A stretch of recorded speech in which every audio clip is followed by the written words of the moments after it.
Hello students, आज हम sequence and series chapter start करने जा रहे हैं। तो इसका जो इम्पोर्टेंट सम्स है वो करते हैं। तो ये इम्पोर्टेंट सम है, the sum of n terms of two arithmetic progressions are in the ratio 3n+8 ratio 7n+15। Find the ratio of their 12th terms. Statement क्या है कि जो कोई टू अर्थमेटिक प्रोग्रेशंस हैं, ये मान लीजिए मैंने एक अर्थमेटिक प्रोग्रेशन ली और ये मेरी सेकंड अर्थमेटिक प्रोग्रेशन है। इसकी जो एन टर्म्स है, ये एन टर्म्स का सम है और इसकी एन टर्म्स का सम है। उसकी रेशो जो बनती है वो 3n+8:7n+15 बनती है। तो उसने कहा कि उनकी 12th टर्म यानी कि A12 और इसकी मान लीजिए A12, इसकी रेशो हमने फाइंड करनी है। मतलब इसकी 12th टर्म और इसकी भी 12th टर्म, इनकी हमने रेशो फाइंड करनी है। तो अब है सम ऑफ एन टर्म्स।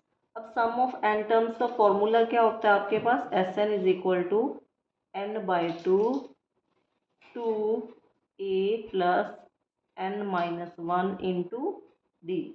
तो ये आपका होता है क्या फॉर्मूला? एन टर्म्स का सम।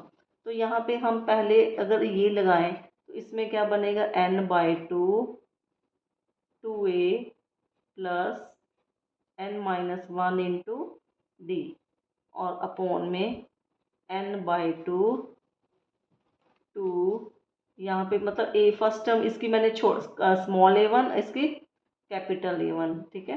तो 2a1 + n-1 इंटू d1।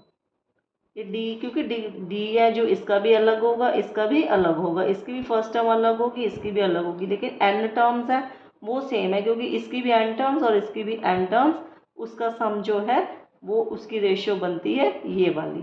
तो is equal to 3n+8 upon में 7n+15। अब यहाँ पे मैंने सम ऑफ एन टर्म्स और सम ऑफ एन टर्म्स की रेशियो लिख दी है, ठीक है। तो अब इसको हमने काट दिया, तो ये हमारा बन गया है 2a+n-1 इंटू डी अपॉन में 2a1 +n-1 into d1 is equal to 3n+8 upon 7n+15। अब ये तो हमने जो दिया हुआ था वो है। अब find the ratio of their 12th terms. अब इसकी 12 टर्म a12 कैसे बनेगा? a+11d। पता है ना आपको कि an का फॉर्मूला क्या होता है? a+n-1 into D. तो a12 क्या बनेगा हमारा? a+12-1 कितना? 11d। तो इसका a+11d और इसकी क्या बनेगा? a1, क्योंकि इसकी फर्स्ट टर्म मैंने बड़ी वाला a1 ले लिया, +11d1। उसकी हमने रेशो क्या करनी है? फाइंड करनी है। अब इसका हमें क्या पता कैसे करें? तो हम इसको इसके साथ क्या कर देते हैं?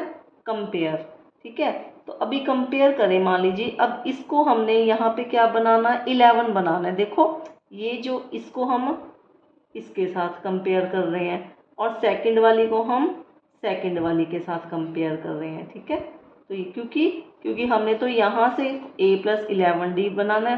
तो अब यहाँ पे देखो आप कंपेयर करके देखें, 2a+n-1 इंटू डी है, ये है, और यहाँ पे हमारा a+11d। अगर इसको मैं 2a बनाऊँ, क्योंकि ये इसको इसके साथ हमने ऐसी फॉर्म बना देनी है, तो ये बनेगी हमारी 2a+22d, क्योंकि 2a+n-1 इंटू डी। ध्यान से देखो, मैंने क्या करना है? a+11d, लेकिन है हमारे पास 2a+n-1 इंटू डी।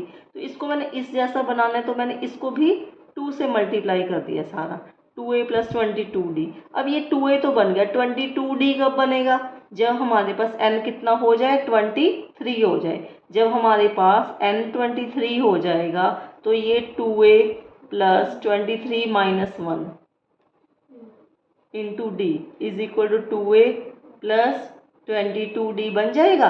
तो इसका मतलब हमारे पास n की वैल्यू कितनी आ गई है? 23। बस यही प्रॉब्लम थी हमारे को। तो अब हम n की वैल्यू क्या पुट कर देंगे? 23। तो हमारे पास जो बन जाएगा put n is equal to 23 in equation A, क्योंकि यहाँ से हमारे पास ये रेशो थी और ये किसका फॉर्मूला है, तो यहाँ पे हम n is equal to 23 put कर देते हैं। ठीक है, तो 3 इंटू 23 प्लस 8, 7 इंटू 23 प्लस 15, तो 77 अपॉन 23 को 7 से किया 161 प्लस 15 कितना बना 176। अब इसको 11 से काटा 7/16, तो यानी कि हमारे पास A12 अपॉन में A12 की रेशियो बनी है 7/16। This is the answer. Thank you.